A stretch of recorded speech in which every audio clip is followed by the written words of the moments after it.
Hi hello नमस्कार, मी रुपाली आणि मी तुमचं स्वागत करते आपल्या चॅनलवर। त्याचं नाव आहे रुपालीची रिअल लाईफ स्टोरी।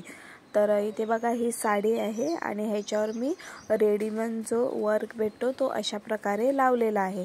तर तो कशा प्रकारे लावायचा हे मी तुम्हाला खूपच सोप्या पद्धतीमध्ये सांगणार आहे। तर आपल्याला थोडं सिलाईचा वापर करायचा आहे आणि जास्त आपल्याला हात सिलाईचा वापर करायचा आहे। तर मग ते कशा प्रकारे लावायचे, चला तर मग व्हिडिओला सुरुवात करूया। तर इथे बघा हा वर्क घेतलेला आहे आणि वर्क बघा कशा प्रकारे जिकडनं बघा बाहेरच्या साईडला गोल राऊंड आहे ना, तिकडनं आपल्याला कट करायचे आहे। तर ते कशा प्रकारे करायचं ते मी सांगते।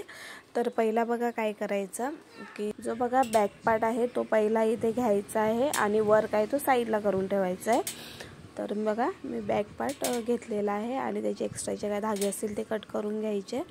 त्याच्यानंतर बघा हा आपल्याला वर्क जो आहे तो डीप नेक मध्ये येणार आहे। तर बघा पहिला काय करायचं की मेन फॅब्रिक आहे ना तो उलट्या बाजूने अस्तर ठेवून त्याला चारी बाजूला व्यवस्थितपणे सिलाई करून घ्यायची आहे। तर बघा कशा प्रकारे मी इथे तुम्हाला दाखवते। तर बघा अशा प्रकारे तो ठेवायचा व्यवस्थित, त्याला नाहीतर त्याला पिन लावून घ्यायचा जर तुमचा कपडा सरकत असेल तर। आणि त्याच्यानंतर व्यवस्थित त्याला अशी सिलाई मारून घ्यायची आणि व्यवस्थित त्याला हात ठेवायचा आणि नंतर सिलाई मारून घ्यायची जेणेकरून मग फुगा पडणार नाही। तर अशा प्रकारे मी बघा चारी बाजूला सिलाई मारून घेतलेली आहे आणि एक्स्ट्राचा जो कपडा आहे तो मी इथे कट करून घेतलेला आहे। सिलाई पूर्ण मारून झाली की जो एक्स्ट्राचा कपडा आहे तो अशा प्रकारे कट करून टाकायचा आहे। त्यानंतर बघा बॅक पार्ट साईडला ठेवायचा आहे आणि त्याच्यानंतर हा जो वर्क आहे तो बघा अशा प्रकारे एक्स्ट्रा त्याचं फॅब्रिक ठेवून अशा प्रकारे कट करून घ्यायचं आहे। तर हे हाताची बाजू आहे ती, तर ती साईडला ठेवली। त्याच्यानंतर हा पुढच्या गळ्याची बाजू आहे, तर ती बघा अशा प्रकारे मी कट केलेली आहे आणि त्याला मी अर्धा इंचाचा एक्स्ट्रा मार्जिन ठेवलेला आहे। त्याच्यानंतर बघा इथे आपण फ्रंट पार्टचा जी डिझाईन कापलेली तिथे कपडा लावून सिलाई मारून तिथे घेत आहे पहिला। बघा कशा प्रकारे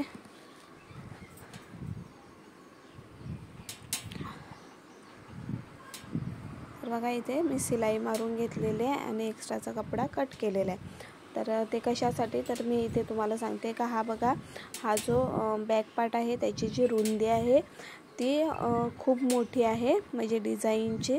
तर ती रुंदी आपल्याला कमी करायची। तर बघा अशा प्रकारे कमी करायचे जेणेकरून आपला बॅक पार्टचा जो गळा आहे तो म्हणजे असं शोल्डर खाली उतरणार नाही। तर त्यासाठी बघा मी पहिला 2 इंचावर अशा प्रकारे मार्क केली, त्याच्यानंतर मी त्याला सिलाई मारून घेतलेली। तर बघा अशा प्रकारे आपल्याला तिरकस सिलाई मारून घ्यायची आहे, जिकडे खालची बाजू आहे तिकडे आपल्याला कमी कमी करत यायचं आहे। तर बघा ह्याच्यामुळे आपला जो म्हणजे शोल्डरची जी बाजू आहे ती खूपच कमी झालेली आहे। त्याच्यानंतर बघा अशा प्रकारे जो वर्क आहे बघा, तर तिकडे धाग्याने त्या लोकांनी पॅक केलेला असतो, तर तिकडनं व्यवस्थित त्याला हे कट करून घ्यायचं आहे। तर बघा मी कशा प्रकारे कट करते, अशा प्रकारे हळू कट करायचं। तर तिकडे धाग्याने जो वर्क केलेला असतो ना तो तिथे कट करायचा नाही, तो जर तुम्ही कट केला तर पूर्ण डिझाईन खराब होऊन जाईल आणि पूर्ण त्याचे धागे निघून जातील। तर हे जेव्हा करताना एकदम काळजीपूर्वक करायचं आहे। तर हा ब्लाऊज मला करण्यासाठी मी ह्याच्यासाठी 2 दिवस घालवले। 2 दिवस अशासाठी की जेव्हा मला टाईम भेटेल तेव्हा मी ते करायचं, कारण की हा माझा स्वतःचा ब्लाऊज आहे। तर त्यानंतर बघा मी शोल्डरचा 2 इंच माप टाकला आणि त्याच्यानंतर त्याचा मेन सेंटर घेऊन अशा प्रकारे त्याला मी रेषा ओढून घेतलेले। त्याच्यानंतर काय करायचं की जो वर्क आहे तो बघा मी जो अस्तरचा भाग आहे तिकडनं मी उलट्या साईडला असं उलटा करून ठेवलेला आहे। तर इथे काय करायचं, ज्यावेळेस तुम्ही अशा वर्कचा म्हणजे वर्कची डिझाईन करतील त्यावेळेस तुम्हाला इथे सिंगल दाबचा वापर करायचा आहे। म्हणजे सिंगल दाबचा कशासाठी की जो वर्क येतो मग तिकडे तुम्ही जर साध्या दाबचा वापर केला तर ती सिलाई तिथे परफेक्ट येणार नाही आणि वाकडी तिकडे सिलाई येऊन जाईल। त्यासाठी सिंगल दाबचा इथे कंपल्सरी तुम्हाला वापर करायचा आहे।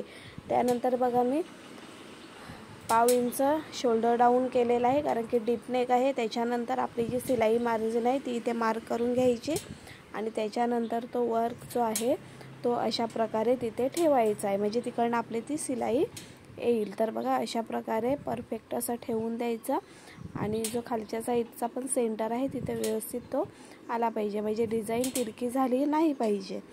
तर अशा प्रकारे तो ठेवून द्यायचा आणि त्यानंतर बघा त्याला व्यवस्थित पिनअप लावून घ्यायची, जेणेकरून आपण ज्यावेळेस सिलाई करू त्यावेळेस म्हणजे व्यवस्थित ते येईल, म्हणजे सरकणार नाही.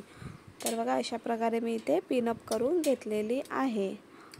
आणि त्यानंतर बघा जो आपण सिंगल दाब लावलेला आहे त्याच्याने मी इथे व्यवस्थितपणे त्याला सिलाई करून घेत आहे. तर मी बघा कशा प्रकारे सिलाई करते.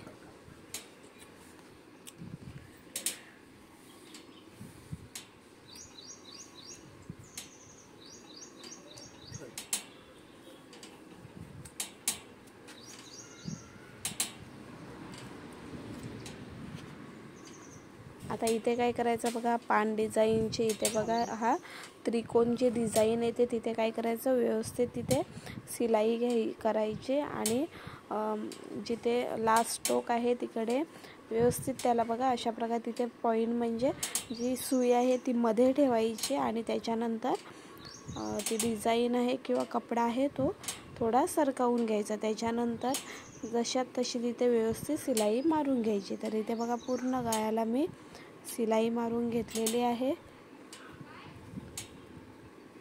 बघा अशा प्रकारे. आणि त्याच्यानंतर बघा पाव इंचाचा मी इथे मार्क करून म्हणजे थोडा कपडा एक्स्ट्रा ठेवून मी कट केलेला आहे.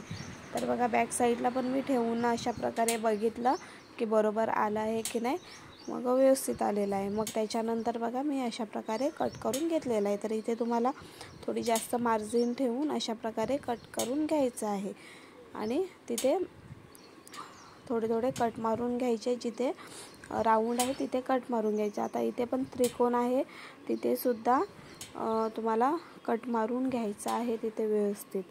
त्यानंतरच तुम्ही पलटी केल्यानंतर त्याला फिनिशिंग येईल. बघा अशा प्रकारे कट मारले. त्यानंतर जो ब्लाऊज आहे तो अशा प्रकारे जो त्याचा मेन फॅब्रिक आहे तो म्हणजे पुढच्या बाजूला ठेवला आणि त्याच्यानंतर ती जी डिझाईन आहे ती अशा प्रकारे मी इथे फोल्ड करून घेतलेली आहे. तर बघा कशा प्रकारे फोल्ड केलेली आहे. तर इथे बघा इथे मी सिंगल दाबचा वापर म्हणजे करणार होती, पण तिकडे ती व्यवस्थित म्हणजे मधला जो कपडा आहे तो येत होता. त्याच्यानंतर मग मी काय केलं, पूर्ण याला मी हात सिलाई करून घेतलेले आहे आणि जे बघा राऊंडमध्ये दिसत आहे तिकडनं सुद्धा मी हात सिलाई त्याला करून व्यवस्थित अशी सिलाई केली. त्याच्यानंतर सेम तशाच प्रकारे हात वगैरे आणि फ्रंट पार्टचा जो पार्ट आहे तो मी त्याला हात सिलाई करून कवर करून घेतलेला आहे. तर जर तुम्हाला ही सोपी पद्धत आवडली असेल तर माझ्या चॅनलला लाईक करा, शेअर करा आणि सबस्क्राईब करा आणि मला सांगा की मी जे तुम्हाला दाखवते तर ते तुम्हाला समजतं का. तर नेक्स्ट व्हिडिओ तुम्ही कुठल्या साईजमध्ये ब्लाऊजमध्ये बघायचं आहे ते सुद्धा मला तुम्ही सांगा, तर तुमच्यासाठी मी नक्की व्हिडिओ बनवेल. तर बघा हा फ्रंट पार्ट आहे आणि फ्रंट पार्टला सुद्धा मी त्याच प्रकारे इथे वर्क म्हणजे हात सिलाई करून घेतलेली आहे. तर हा ब्लाऊज कसा झालेला आहे मला नक्की सांगा. बाय.